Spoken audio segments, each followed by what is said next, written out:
Tesla China engineers go to Fremont factory. November 3, 2022. Tesla will bring some 200 engineers and production staff from its recently upgraded factory in Shanghai, China to its Fremont plant in California, which recently built EV number 2 million. Thanks to improvements made to the Shanghai plant, Tesla China has managed to cut delivery times to between 1 and 4 weeks, from as much as 22 weeks earlier in 2022. If you order a Model Y in the United States, though, you may have to wait until next spring to take delivery. Staff from China will start arriving in California this month and will stay for as long as 3 months, according to Automotive News, which quotes unnamed sources from within the company. The Texas-based automaker delivered 343,830 vehicles around the world in the third quarter of 2022. An increase of 35% over Q2 when it sold 254,695 vehicles. Most of this was down production rate increase in China, which wasn't just attributed to the factory upgrade, but also to Tesla China resolving supply chain issues and lifting pandemic restrictions in the second half of the year. Unless Tesla is able to speed up deliveries in the US, it may miss its self-imposed goal of selling 50% more cars in 2022 than it did in 2021. That means it would have to sell 1.4 million cars until the end of the year, which currently doesn't seem likely given that Nikkei Asia reported at the start of October that at that point Tesla had sold just over 908,000 vehicles.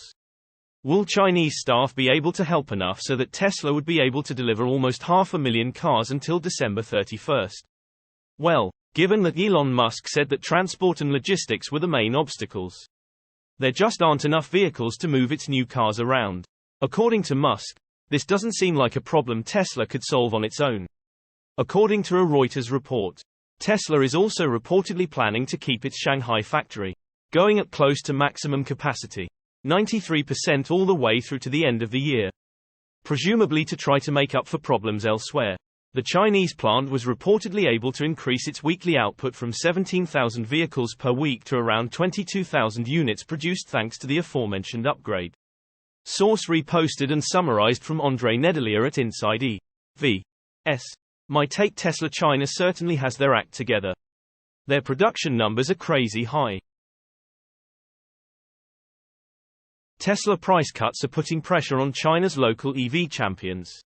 November 3, 2022. A perfect storm seems to be brewing in China, and the country's local electric vehicle champions are feeling some pressure. COVID measures and Tesla price cuts for the Model 3 and Model Y from Gigafactory Shanghai are among the sources of this pressure. China's local electric vehicle makers have experienced some momentum in the country's domestic electric vehicle market, especially with Tesla's vehicles like the Model 3 and Model Y being priced at a premium. So notable was the rise of China's EV players that some Tesla critics have cited their performance as proof that the Elon Musk-led company has a demand issue. This momentum seemed to have been hit hard in October.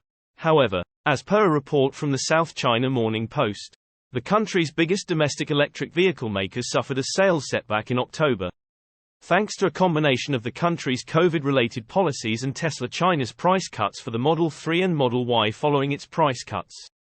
Tesla's base Model 3 was marked down to RMB 276,988. The base price of the Model Y was cut to just RMB 299,988. With the Model Y and Model 3 becoming more affordable, the offerings of China's three main EV startups, NIO, Li Auto, and XPeng, have seen a notable amount of challenges. Shanghai-based NIO, for one, delivered 10,059 units in October, down 7.5% from a month earlier. Beijing-headquartered Li Auto sold 10,052 vehicles, down 13%. XPeng, a company that has butted heads with Tesla in the past for allegedly stealing autopilot code, saw the most notable decline in October. The Guangzhou-based electric vehicle startup delivered 5,101 cars last month, a 40% decline. Gao Shen, an independent analyst in Shanghai, shared his thoughts on the matter. Virus control affected their manufacturing and sales last month. Tesla's price cuts have also siphoned off buying interest from Chinese-branded vehicles, Shen noted. Source reposted and summarized from Simon Alvarez at Tesla RT. My take: with Tesla margins being so high, they can undercut any other car company anytime they wish. Tesla supplier Panasonic breaks ground on 30 GWh EV battery plant in Kansas. November 3, 2022. Tesla battery cell supplier Panasonic broke ground on a new lithium-ion battery manufacturing facility in DeSoto, Kansas, contributing approximately 30 GWh of annual capacity in North America. The facility is set to focus on rapidly ramping up the manufacture of 2,170 cylindrical cells to match surging domestic demand within the United States. Panasonic is planning to mass-produce the battery cells by March 2025.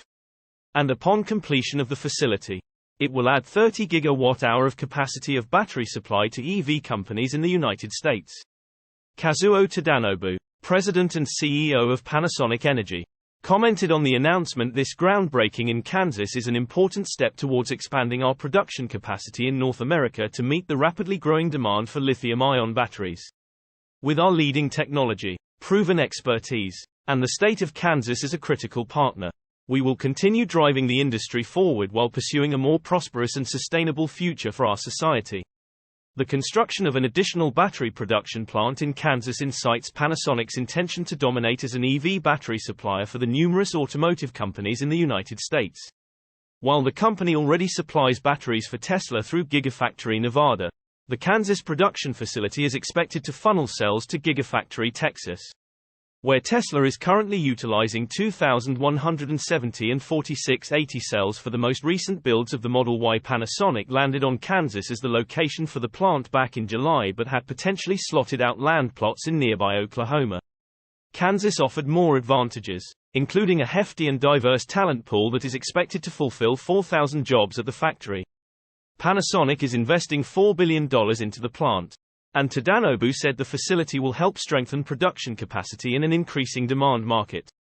As the global shift to EVs accelerates, we are looking into ways to strengthen our battery production capacity in North America and meet the growing demand from our automotive partners, Tadanobu said last month. While Panasonic only explicitly mentioned the 2,170 cells in its announcement, it is expected that the company will eventually transition to produce 4680 cells at the plant. Tesla and Panasonic have been working together to develop the 4680 cell, which Tesla unveiled at its Battery Day event in late 2020. Panasonic reportedly sent 4680 samples to Tesla in June. Large-scale prototype production of the 4680 cells is expected to launch in Japan in May 2023. Tadanobu said. Source reposted and summarized from Joey Klender at Tesla RT. My take: not a moment too soon. We will need those extra batteries. Tesla FSD beta update promises big improvements. November 3, 2022. Tesla is currently under investigation for its full self-driving beta program. But this hasn't affected the automaker's update schedule, with the latest FSD beta 10.69.3 update.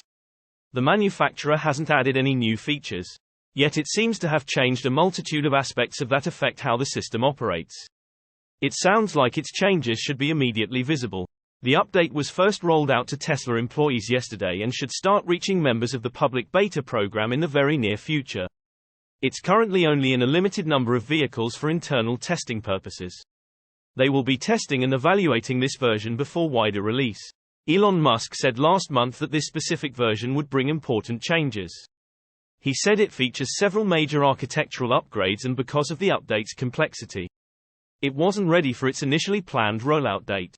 There isn't any footage online of FSD beta 10.69.3 because it's not yet in public hands, but the most recent public versions, 10.69.2.2 and 10.69.2.3, is featured in several videos, and it shows improvements in some areas, but nothing especially significant over what we've seen in recent months.